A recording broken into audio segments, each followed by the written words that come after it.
welcome back to The Green Fix. I am Shiksha Aurora, and of course, we've been asking you a very simple question, the big why. How many trees have you planted? Please do let us know on social media. You can find us on WhatsApp. You can also text us. The numbers should be on your screen. Apart from that, you can also find us on TV47 Kenya. That's our handle on X, as well as Facebook, as well as YouTube.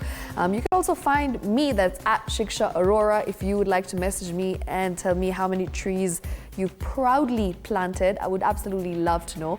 Aside from that, remember, we are having our Green Warrior tonight. In fact, she's here with me in studio. She's quite a visionary, and of course, she's somebody who is part of the Climate Education Advocate. And of course, she is a visionary in the sense she's doing things differently. Now, usually when we talk about climate, you know, the one thing that people say is that it's boring, it's not interesting. And how exactly do you pass on the message to people who are young, especially the Gen Zs, as we call them?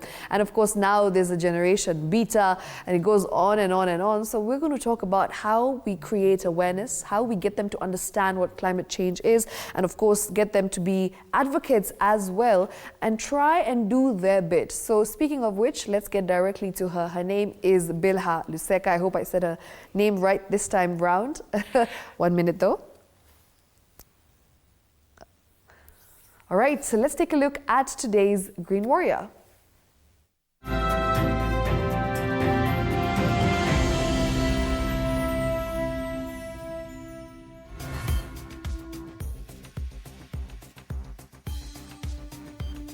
All right, so tonight with me, my Green Warrior is the founder of the African Cool Kid movement, and she's leading a bold mission to make climate change and climate action accessible as well as exciting and relatable. And that's exactly what I was telling you. When it comes to this continent's youth, they like to do things differently. And that's why she has decided to do things differently as well. She is not your average climate advocate. She is not your cliche climate advocate. And I love that she's using creative storytelling to be a part of what she is and her mission. So let's get right into this conversation. Her name is Bilha Luseka.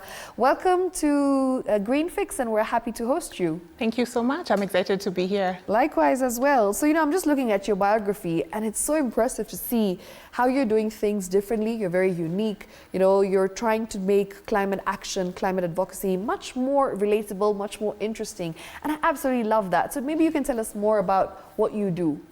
Okay, so my name is Bilha Luseka, as you've said. I am a zillennial. I like to think of myself as a zillennial, and the reason I say this is because I want for people to understand that I'm communicating to people I understand, a blend between millennials and Gen Zs. Okay.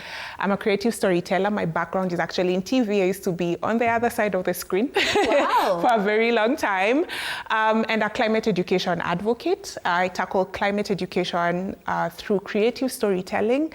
And the whole idea behind the African Cool Kid was, if you remember growing up in the late 2000s when we were 16, being a cool kid meant everything, you know? Right. Everybody wanted to be a cool kid. And so I thought, why not start a movement of African cool kids, but not just cool in the sense that, you know, we'd wear trendy clothes, but cool because we're literally trying to make the climate cooler.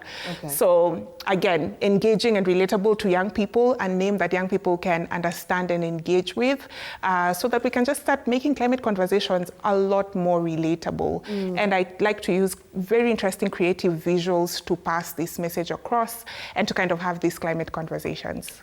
Right, so Bilha, maybe you can tell me more about your time and of course the fact that you actually served as project coordinator for the National Geographic Kids Africa Initiative. And this is in an educational series that was filmed across the African continents.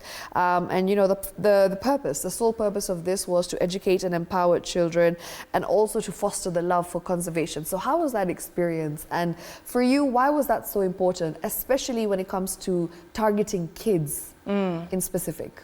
Okay, so maybe just to take you back a bit. Yes. Why did I get into this to begin with? I was a journalist for the longest time. My work was to go out and tell stories. Yeah. And the changing point for me was the day I was sent out to do a story in Kibera during the 2022 floods.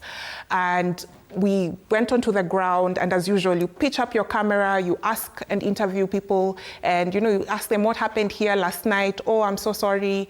But then one person, a young man with a child, actually, he was 16 and yet he had a child, and he came to me and asked me, so what is supposed to happen now? Now that we've lost our homes and our livelihoods, what's supposed to happen?